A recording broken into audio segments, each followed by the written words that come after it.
नमस्कार, स्वागत है झारखंड की फटाफट ताजा बड़ी खबरों में। पहली बड़ी खबर, झारखंड में कांस्टेबल की भर्ती की दौड़ में सैकड़ों युवा बेहोश, अब तक 7 युवाओं की मौत। झारखंड में कांस्टेबल की भर्ती के लिए कराई जा रही दौड़ में युवाओं की जान जा रही है।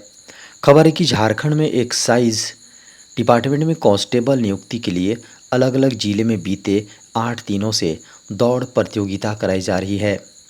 मीडिया की खबरों को माने तो अब तक इसमें 7 अभ्यर्थियों की मौत की खबर है, जबकि लगभग 200 अभ्यर्थी बेहोश हुए थे। बता दें कि झारखंड अलग राज्य बनने के बाद एक्साइज डिपार्टमेंट में कांस्टेबल की नियुक्ति की परीक्षा पहली बार हो रही है। इसके पहले संयुक्त बिहार में वर्ष 1980 में इस विभाग में कांस्टेबलों की नियुक्तियां हुई थी। झारखंड कर्मचारी चयन आयोग की ओर से ली जा रही परीक्षा के जरिए कुल 583 पदों पर नियुक्ति होनी है। झारखंड मुक्ति मोर्चा छोड़ बीजेपी में शामिल हुए लोबिन हेम्ब्रोम। झारखंड में विधानसभा चुनाव से पूर्व राजनीतिक सरगर्मी तेज हो गई है। बता दी कि अब झारखंड मुक्ति मोर्चा को एक और बड़ा झटका लगा है। खबर है कि 5 बार के विधायक रहे झारखंड के लोबिन हेम्ब्रोम ने झारखंड मुक्ति मोर्चा छोड़कर बीजेपी में शामिल हो गए हैं। बता दें कि झारखंड बीजेपी अध्यक्ष बाबूलाल मरांडी ने उनका पार्टी में स्वागत किया। झारखंड के बोरियो विधानसभा क्षेत्र के पूर्व विधायक लोबिन हेम्ब्रोम शनिवार को बीजेपी में शामिल हो गए। उन्होंने प्रदेश भाजपा कार्यालय में आयोजित मिलन समारोह में पार्टी की सदस्यता ग्रहण की। खबर है कि असम के सीएम हिमंता बिस्वा शर्मा और झारखंड बीजेपी अध्यक्ष बाबूलाल ने उनका पार्टी में स्वागत किया। लोबिन हेम्ब्रोम 5 टर्म विधायक रहे हैं और झारखंड मुक्ति मोर्चा के कद्दावर नेता के रूप में उनकी पहचान रही। सीआईएसएफ कांस्टेबल फायरमैन भर्ती के लिए रजिस्ट्रेशन हुए शुरू। केंद्रीय औद्योगिक सुरक्षा बल यानी सीआईएसएफ में सरकारी नौकरी पाने के इच्छुक युवाओं के लिए सुनहरा मौका सामने आया है। सीआईएसएफ कांस्टेबल फायरमैन भर्ती 2024 के लिए रजिस्ट्रेशन प्रक्रिया 31 अगस्त से शुरू हो गई है।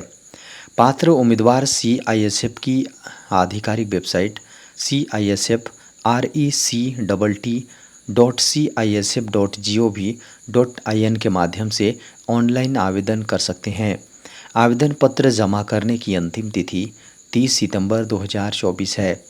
इस भर्ती के लिए आवेदन करने के लिए उम्मीदवारों को किसी मान्यता प्राप्त बोर्ड से 10+2 इंटरमीडिएट परीक्षा उत्तीर्ण होना चाहिए। इसके अलावा उम्मीदवारों की आयु 30 सितंबर 2024 तक 18 से 23 वर्ष के बीच होनी चाहिए। आरक्षित श्रेणियों के उम्मीदवारों को नियमों के अनुसार आयु में छूट दी जाएगी। इस दिन जारी हो सकती है पीएम किसान सम्मान निधि योजना की 18वीं किस्त। देश के करोड़ों किसान प्रधानमंत्री किसान सम्मान निधि योजना का लाभ उठा रहे हैं। इस योजना के तहत किसानों के अकाउंट में साल में 3 बार 2-2 हज़ार रुपये, 6,000 रुपये ट्रांसफ़र किए जाते हैं। अब तक 17 किस्तों का पैसा किसानों के बैंक अकाउंट में ट्रांसफ़र किया जा चुका है। वहीं अब सभी किसानों को बेसब्री से 18वीं किस्त का इंतज़ार है। मीडिया की खबरों को माने तो प्रधानमंत्री किसान सम्मान निधि की 18वीं किस्त सितंबर या अक्टूबर में किसानों के अकाउंट में ट्रांसफ़र की जा सकती है। हालांकि कुछ रिपोर्ट्स के अनुसार यह किस्त नवंबर 2024 में भी जारी हो सकती है। अब तक सरकार की ओर से कोई आधिकारिक घोषणा नहीं की गई है, इसलिए किसानों को अपनी ई-केवाईसी और ज़मीन की रजिस्ट्री जैसे आवश्यक कार्य पूरे कर लेने चाहिए। अगर आप भी पीएम किसान योजना की अगली किस्त का पैसा पाना चाहते हैं तो 2 काम ज़रूर कर लें। सबसे पहले अपनी ई-केवाईसी को पूरा कर लें। यह काम आप पीएम किसान की आधिकारिक वेबसाइट pmkisan.gov.in पर जाकर कर सकते हैं। वहीं दूसरा, ज़मीन की रजिस्ट्री भी आवश्यक है। यदि ये काम नहीं किए गए तो आपकी किस्त अटक सकती है। गैस सिलेंडर उपभोक्ताओं के लिए बड़ी खबर, लागू हुए नए नियम। सरकार ने देश के उन सभी लोगों के लिए नियमों में बदलाव किया है जिन्होंने पीएम उज्ज्वला योजना के तहत गैस कनेक्शन लिया है, जिसे लागू कर दिया गया है। सभी गैस सिलेंडर धारकों को जल्द से जल्द नियमों के अनुसार यह काम पूरा करना होगा, नहीं तो उन्हें गैस सिलेंडर का फ़ायदा नहीं मिलेगा। बता दें कि पीएम उज्ज्वला योजना का लाभ लेने वाले सभी गैस कनेक्शन धारकों को जल्द से जल्द अपने गैस कनेक्शन को आधार कार्ड से लिंक करना होगा। इस संबंध में सरकार की ओर से 2 महीने पहले आदेश जारी किया गया था। इसके साथ ही सभी गैस कनेक्शन धारकों को अपने कनेक्शन का ई-केवाईसी का काम भी पूरा करना होगा। गैस वितरण और उसकी सब्सिडी मुफ्त में दिए जाने में पारदर्शिता आएगी और केवल ज़रूरतमंदों को ही योजना का लाभ मिलेगा। जो लोग अपने गैस कनेक्शन का ई-केवाईसी कार्य पूरा करवाना चाहते हैं, उन्हें ऑनलाइन गैस सप्लाई कंपनी के एप्लीकेशन के जरिए ई-केवाईसी करने का विकल्प भी दिया जा रहा है, जहां आप आसानी से यह कार्य पूरा कर सकते हैं। इसके अलावा बता दें कि आप अपनी गैस एजेंसी में जाकर भी अपने गैस खाते का ई-केवाईसी कार्य पूरा कर सकते हैं। बता दें कि इसमें आपको अपना आधार कार्ड साथ ले जाना होगा। इसके ज़रिए आपकी पहचान होती है और आपका ई-केवाईसी कार्य भी आधार से वेरिफिकेशन के बाद ही पूरा होता है। जल्द आ रही है एटीएम जैसी मशीनें, कई बैंकिंग कार्य होंगे पूरे। एटीएम जैसा एक ऐसा मशीन लगने जा रहा है जिसकी मदद से आप अपने बैंकिंग कार्य के बहुत सारे कार्य पूरे कर सकते हैं। बता दें कि जहां इसके लग जाने के बाद बैंक जाने की ज़रूरत और लंबी लाइनों में लगने वाले समय से बचत हो पाएगा।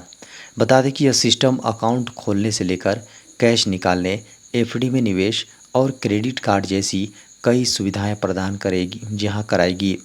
यह सर्विस हिटाची पेमेंट सर्विस की ओर से पेश किया जाएगा।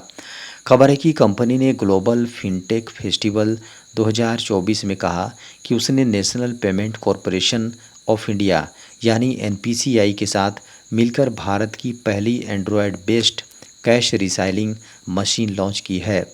कैश रिसाइलिंग, जी हाँ, रिसाइकलिंग मशीन एक डिजिटल बैंकिंग यूनिट के रूप में भी काम करती है, जो आपकी कई बैंकिंग ज़रूरतों के लिए वन स्टॉप सर्विस पेश करती है। बता दें कि हिटाची पेमेंट सर्विसेज ने कहा कि users Android based cash recycling machine के माध्यम से बैंकिंग और नॉन बैंकिंग सर्विस की एक विस्तृत चेन का लाभ उठा सकते हैं। रेलवे में अब छुट्टे की समस्या होगी खत्म, क्यूआर कोड से मिलेगा रेलवे टिकट। यात्रियों को अब रेलवे टिकट के लिए घंटों लाइन में लगकर इंतज़ार नहीं करना पड़ेगा। बता दें कि टिकट काउंटरों पर छुट्टे की समस्या नहीं होगी। सभी के लिए समाधान के रूप में क्यूआर कोड प्रणाली लागू की गई है। खबरों की माने तो दक्षिण पश्चिम रेलवे में क्यूआर कोड प्रणाली लागू होने से यात्रियों में बेहद संतुष्टि है। दक्षिण पश्चिमी रेलवे के अंतर्गत आने वाले 87 रेलवे स्टेशनों पर यह प्रणाली लागू की गई है। 102 यूटीएस अनारक्षित टिकट प्रणाली काउंटरों पर नई प्रणाली शुरू की गई है। सामान्य श्रेणी के टिकट के भुगतान के लिए क्यूआर कोड स्कैनिंग प्रणाली शुरू की गई है। टिकट काउंटरों पर क्यूआर कोड स्कैनर लगाए गए हैं। यूपीआई के जरिए टिकट का भुगतान किया जाता है। इसके अलावा रेलवे स्टेशनों पर लगे एटीवीएम यानी ऑटोमेटिक टिकट वेंडिंग मशीन में भी क्यूआर कोड स्कैनिंग की सुविधा शुरू कर दी गई है। रेलवे यात्रा टिकट, प्लेटफॉर्म टिकट खरीदने की व्यवस्था की गई है। यात्रियों को आरक्षण प्रणाली के माध्यम से टिकट प्राप्त करने के लिए क्यूआर कोड स्कैनर की सुविधा प्रदान की गई है। चक्रवाती तूफान आसना का दिखेगा असर, इन राज्यों में आज होगी झमाझम बारिश। देश भर में मौसम प्रणाली चक्रवाती तूफान असना उत्तर पूर्व अरब सागर पर है। यह भारतीय तट से दूर उत्तर पूर्व और समीपवर्ती उत्तर पश्चिम अरब सागर पर पश्चिम उत्तर पश्चिम दिशा में आगे बढ़ना जारी रखेगा और 1 सितंबर की सुबह तक अपनी तीव्रता बनाए रखेगा। उसके बाद अगले 24 घंटों के लिए यह पश्चिम दक्षिण पश्चिम दिशा में आगे बढ़ेगा और 2 सितंबर की सुबह तक धीरे धीरे कमज़ोर होकर डिप्रेशन में बदल जाएगा। खबर है कि पश्चिम मध्य और उत्तर पश्चिम बंगाल की खाड़ी के उत्तरी आंध्र प्रदेश और दक्षिण ओडिशा तट पर बना कम दबाव का क्षेत्र 31 अगस्त 2024 को 5:30 बजे भारतीय समय अनुसार डिप्रेशन में बदल गया।